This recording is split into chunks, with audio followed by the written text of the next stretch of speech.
नमस्कार। आज के कक्षा में क्लास में जो हम लोग पढ़ेंगे वो पूर्व का ही टॉपिक है, फैक्टर ऑफ इकोनॉमिक ग्रोथ के आर्थिक फैक्टर का एक पॉइंट नेचुरल रिसोर्सेस के बारे में पूर्व के क्लास में चर्चा हो चुका है और आज जो हम चर्चा करेंगे वह चर्चा है कैपिटल फॉर्मेशन। छात्रों, थोड़े से कैपिटल फॉर्मेशन के बारे में, जिसे हम पूंजी निर्माण कहते हैं, उस पर थोड़ा सा हम ध्यान देना चाहेंगे। वैसे आर्थिक वृद्धि का दूसरा महत्वपूर्ण कारक पूंजी निर्माण है। पूंजी निर्माण से अभिप्राय भौतिक उत्पादन साधनों का निर्माण है। नर्स के शब्दों में पूंजी निर्माण का अर्थ है कि समाज अपनी समस्त चालू क्रिया को आवश्यकताओं एवं इच्छाओं के अनुरूप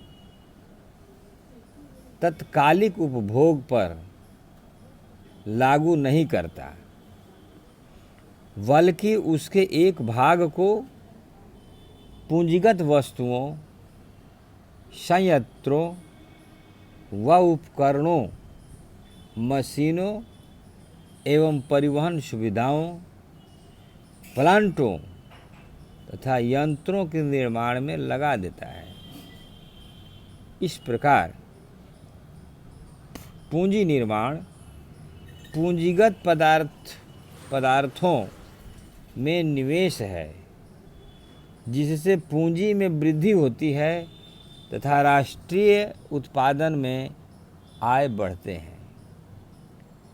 इस प्रकार पूंजी निर्माण की अवस्थाएं, स्टेजेज ऑफ कैपिटल फॉर्मेशन में पूंजी निर्माण के 3 परस्पर निर्भर अवस्थाएं पाई जाती है। जिसे पहला हम कहेंगे वास्तविक बचतों का होना और उनमें वृद्धि, बचतों को एकत्र करने तथा इच्छित दिशा में मोड़ देने के लिए ऋण तथा वित्तीय संस्थाओं का पाया जाना। लास्ट है इन बचतों का पूंजीगत वस्तुओं के उपयोग के लिए निवेश करना। छात्रों, यह 3 अवस्थाओं के माध्यम से पूंजी निर्माण किया जाता है और उस पूंजी निर्माण को प्रभावित करने वाले कौन कौन से कारण हैं, वो अब हम उस पर प्रकाश डालना चाहेंगे। तो पहला है इंक्रीज इन रियल सेविंग, वास्तविक बचतों में वृद्धि। अल्प विकसित देशों में बचतों के निर्माण में वृद्धि एक गंभीर समस्या है।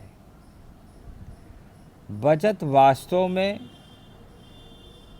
उपभोग पर निर्भर करती है, साथ ही साथ उत्पादन के स्तर में वृद्धि पर भी।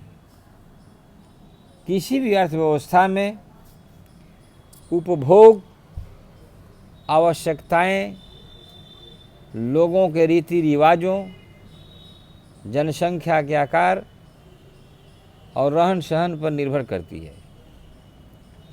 लेकिन इन अल्प विकसित देशों में लोगों का उपभोग स्तर निम्न होता है और उत्पादन में वृद्धि उतनी नहीं हो पाती जितनी तीव्रता से जनसंख्या में वृद्धि होती है। जब अर्थव्यवस्था में आर्थिक विकास की प्रक्रिया प्रारंभ होती है तो निवेश के साथ साथ उत्पादन में भी वृद्धि होती है और लोगों की क्रय शक्ति बढ़ने से उपभोग में भी वृद्धि होती है। ऐसी स्थिति में बचत बढ़ाने के लिए उपभोग की मात्रा को कम किया जाता है, लेकिन उत्पादन को बढ़ाने के प्रयत्न भी जारी रखे जाते हैं। बचतों की शहरी और ग्रामीण क्षेत्र में विभिन्नता पाई जाती है। ग्रामीण क्षेत्र में बचत का सही स्तर शहरी क्षेत्र की तुलना में अपेक्षाकृत कम रहता है। ग्रामीण क्षेत्र में आय की असमानता, लाभ हानि की संभावना शहरी क्षेत्र की अपेक्षा कम होती है।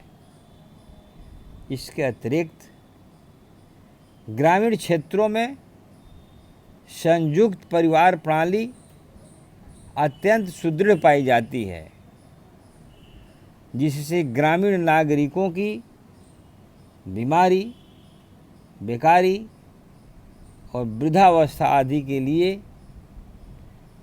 बचत करने की ज़रूरत महसूस ही नहीं होती। इसी कारण बचत करने की भावना कम होती है। दूसरी तरफ सरकार की कर नीति भी बचतों को प्रभावित करती है। करों की अधिक दरें निवेश प्रक्रिया को निरुत्साहित करती है। अतः कर नीति लचीली होनी चाहिए, जिससे कर का बोझ कम पड़े और लोग अपनी आय में से कुछ बचत करें। आर्थिक विकास होने के साथ साथ देश के लोगों की आय भी बढ़ती है और बचतों में वृद्धि होती है। छात्रों, अगला जो पॉइंट है वह है टू मोबिलाइज सेविंग। बचतों को एकत्रित करना। पूंजी निर्माण की अवस्थाओं में बचतों को एकत्र करने तथा इच्छित दिशा में मोड़ देने के लिए ऋण तथा वित्तीय संस्थाओं का होना आवश्यक है। लेकिन अल्प विकसित देशों में कुशल वित्तीय संस्थाओं की कमी रहती है, जिससे बचत एकत्रित करना कठिन हो जाता है। साधारण तौर से बचत करने वाला बचत पर अधिक ब्याज की दर चाहता है और अपनी पूंजी को भी सुरक्षित रखना चाहता है। यह सभी सुविधाएं वित्तीय संस्थाओं के विस्तार से संभव है। इसके बाद जो पॉइंट है टू इन्वेस्ट इन सेविंग। बचतों का निवेश करना। इन बचतों का पूंजीगत वस्तुओं के उपयोग के लिए निवेश करने का कार्य वित्तीय संस्थाएं करती है और बचत करने वाले वर्ग से साधनों को प्राप्त करके निवेश करने वाले वर्ग तक पहुंचती है।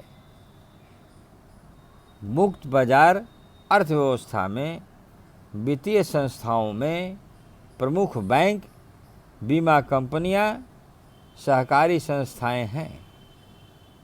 आर्थिक विकास के साथ साथ वित्तीय संस्थाओं का भी प्रभाव बढ़ता है। दीर्घकालीन परियोजनाओं के लिए वित्त की व्यवस्था करना इनका प्रमुख उद्देश्य है। पूंजी निर्माण का कार्य, अगला पॉइंट जो है फंक्शन ऑफ कैपिटल फॉर्मेशन, पूंजी निर्माण का कार्य। पूंजी निर्माण आर्थिक वृद्धि की प्रमुख कुंजी है। एक ओर तो यह अर्थव्यवस्था में प्रभावी मांग को व्यक्त करता है और दूसरी ओर यह भावी उत्पादन के लिए उत्पादकीय क्षमता का निर्माण करता है। अल्प विकसित देशों के लिए तो इसका विशेष महत्व है। यह ऐसे देशों में बढ़ती हुई जनसंख्या की हर प्रकार की आवश्यकताओं को पूरा करने में सहायक होता है। पूंजीगत पदार्थों में निवेश से केवल उत्पादन ही नहीं बढ़ता, बल्कि रोजगार के साधन भी बढ़ते हैं। पूंजी निर्माण द्वारा ही तकनीकी उन्नति होती है, जिससे विशिष्टीकरण एवं बड़े पैमाने के लाभ प्राप्त होते हैं। यह बढ़ती हुई श्रम शक्ति के लिए मशीनें, संयंत्र, साज सामान प्रदान करने में सहायक होता है। इसके द्वारा ही देश में सामाजिक एवं आर्थिक ऊपरी सुविधाएं जैसे बिजली, यातायात, शिक्षा, स्वास्थ्य आदि संभव होते हैं। इससे प्राकृतिक साधनों का उपयोग, औद्योगिकरण, कृषि विकास एवं मार्केट का विस्तार होता है, जिससे आर्थिक विकास होता है। अतः अल्प विकसित देश जो निर्धनता के दुष्चक्र में फंसे हुए हैं, उनके लिए पूंजी निर्माण करना आवश्यक है। छात्रों, लास्ट जो पॉइंट है, कैपिटल लेबर रेशियो, पूंजी श्रम अनुपात। अल्प विकसित देशों में पूंजी की कमी कम होने के कारण एवं उत्पादन क्षमता कम होने के कारण पूंजी उत्पादन अनुपात कम होता है। इनमें पूंजी श्रम अनुपात में वृद्धि करनी होनी चाहिए।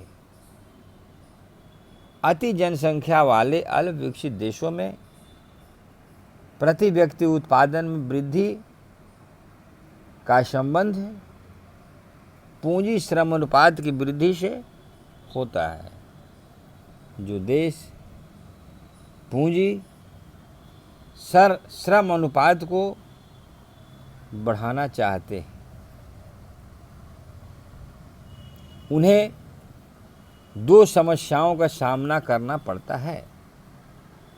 प्रथम, जनसंख्या बढ़ने से पूंजी श्रम अनुपात कम हो जाता है। इसलिए पूंजी श्रम अनुपात की कमी को दूर करने के लिए शुद्ध निवेश की अधिक मात्रा चाहिए, जो अल्प विकसित देशों में संभव नहीं। द्वितीय, जब जनसंख्या तेजी के साथ बढ़ रही हो तो इच्छित निवेश की मात्रा के लिए पर्याप्त बचतों का होना आवश्यक है। परंतु प्रति व्यक्ति आय बहुत कम होने के कारण ऐसी अर्थव्यवस्था में बचत प्रवृत्ति बहुत नीचे होती है। फिर भी बचतों को प्रोत्साहित करके पूंजी निर्माण की दर बढ़ाई जा सकती है। छात्रों, आज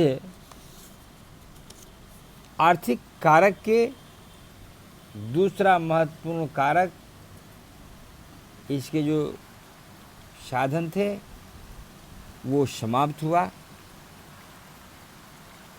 और इसके बाद दूसरे क्लास में जब हम आएंगे तो जो भी इसके पॉइंट्स मिलेंगे आर्थिक कारक के, इन 2 कारणों के अलावा उस पर हम लोग चर्चा करेंगे। और इससे स्पष्ट हुआ कि पूंजी निर्माण जो इकोनॉमिक ग्रोथ के जो फैक्टर्स हैं, कारक हैं, वह बहुत ही महत्वपूर्ण है।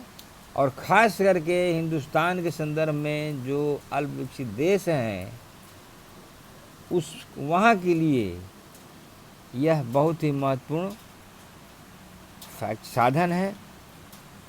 और इसी के साथ आज की कक्षा हम समाप्त करते हैं। पुनः हम लोग दूसरे क्लास में दूसरे बिंदु पर इसी चैप्टर से संबंधित हम चर्चा करेंगे। धन्यवाद।